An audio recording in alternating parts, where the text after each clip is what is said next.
Bismillahirrahmanirrahim. Assalamualaikum warahmatullahi wabarakatuh. Salam sejahtera untuk kita semua. Pada kali ini kita akan melanjutkan pembahasan materi IPA kelas 9 semester 1 yaitu listrik statis. Pada bagian awal yaitu pendahuluan, dilanjutkan dengan interaksi benda bermuatan, muatan atom, dan contoh pemanfaatan dalam kehidupan sehari-hari.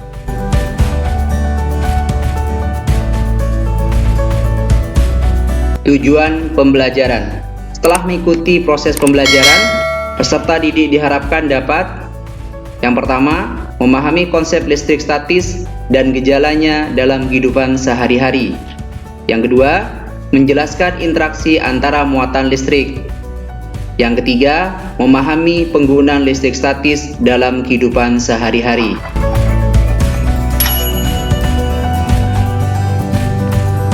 Pertama-tama kita membuat potongan-potongan kecil dari tisu.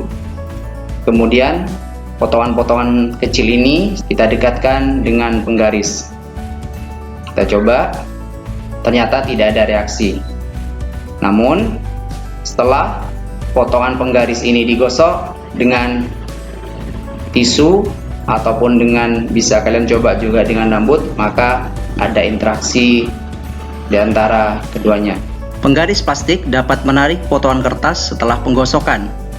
Terjadi pelepasan muatan membuat bahan-bahan dialiri atau bermuatan listrik. Listrik statis adalah kumpulan muatan listrik dalam jumlah yang tetap atau statis, atau ketidakseimbangan muatan listrik pada benda.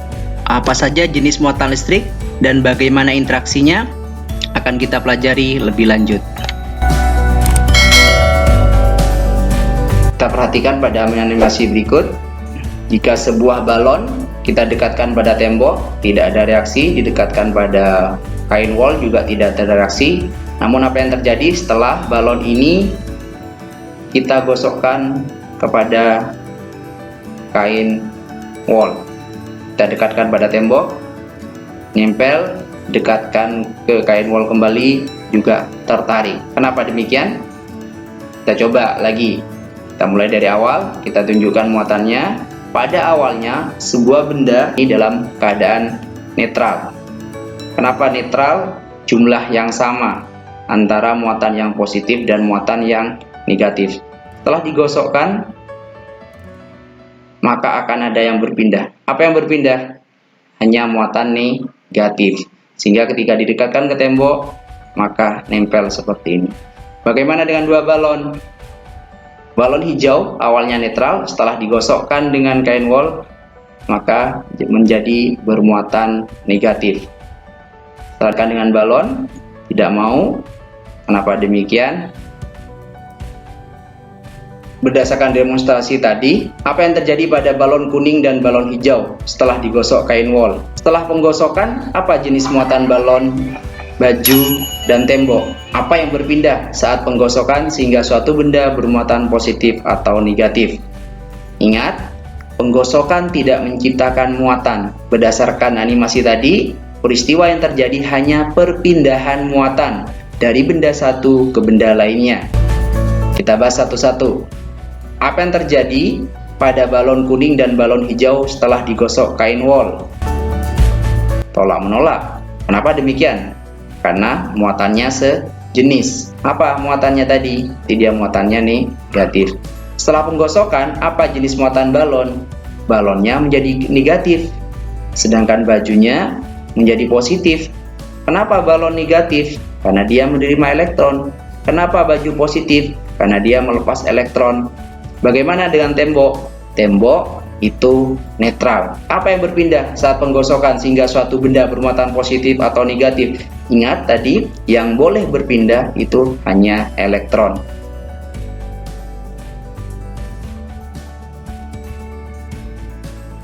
Untuk memperjelas bagaimana suatu benda bisa bermuatan, kita beralih pada pembahasan teori atom. Nah, teori atom adalah teori ilmiah sifat alami materi yang menyatakan bahwa materi tersusun atas satuan terkecil yang disebut atom.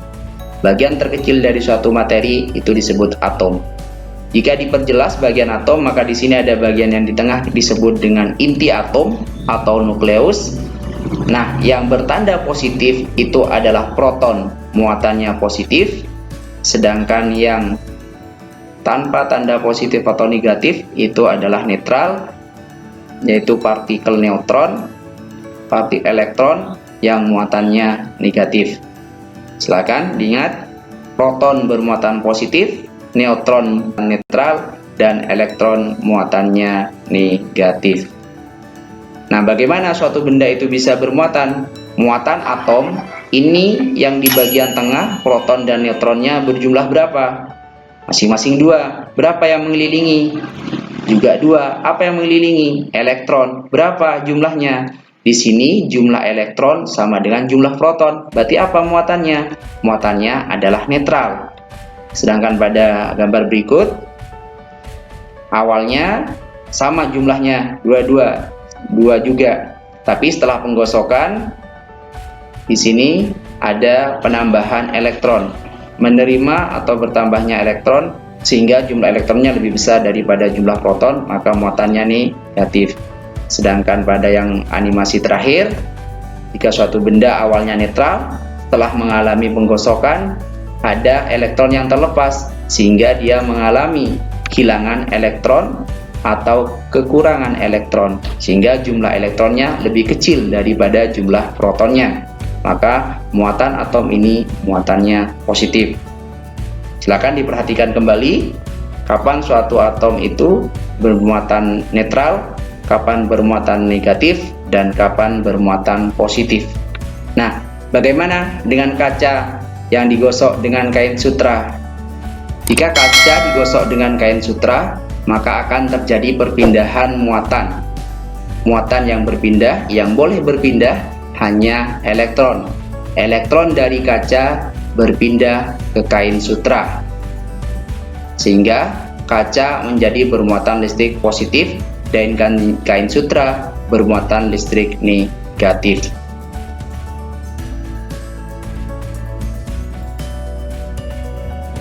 Perhatikan animasi berikut. Misalkan yang pertama, ketika ditekan tolak menolak. Berikutnya, saat ditekan tarik menarik. Kenapa demikian?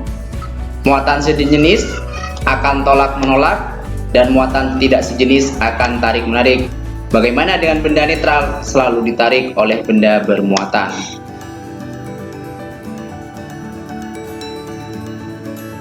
Generator Van de Graaff. Generator Van de Graaff adalah generator yang menghasilkan listrik statis yang sangat besar.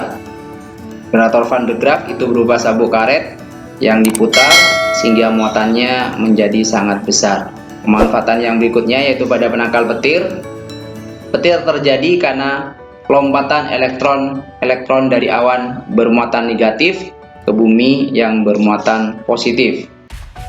Penangkal petir adalah alat sebagai jalur yang difungsikan sebagai jalan bagi petir menuju ke permukaan bumi tanpa merusak benda-benda yang dilewatinya. Bahaya listrik statis pada truk tangki pengangkut bahan yang mudah terbakar atau pada mobil biasa dipasang rantai pada bagian bawahnya atau berupa tali. Hal ini dimaksudkan agar listrik statis yang timbul karena gesekan ban dengan jalan dapat dinetralkan sehingga tidak membahayakan kendaraan. Pada pengendap elektrostatis, alat ini berfungsi untuk membersihkan partikel-partikel abu hasil pembakaran gas pada cerobong asap sehingga mengurangi pencemaran udara. Berikutnya penggunaannya yaitu pada pengecatan mobil. Agar mobil dapat dicat dengan rata, maka bagian mobil diberi muatan listrik yang berbeda dengan muatan listrik pada cat. Dengan demikian, cat dapat menempel kuat dan merata pada mobil. Berikutnya yaitu mesin fotokopi. Mesin fotokopi memanfaatkan konsep listrik statis dan optik. Mesin ini memanfaatkan sifat unik dari logam selenium, yaitu dapat menghantarkan listrik ketika terkena cahaya dan tidak dapat menghantarkan listrik ketika tidak terkena cahaya. Terima kasih, selamat belajar. Sampai bertemu pada video pembelajaran berikutnya. Assalamualaikum warahmatullahi wabarakatuh.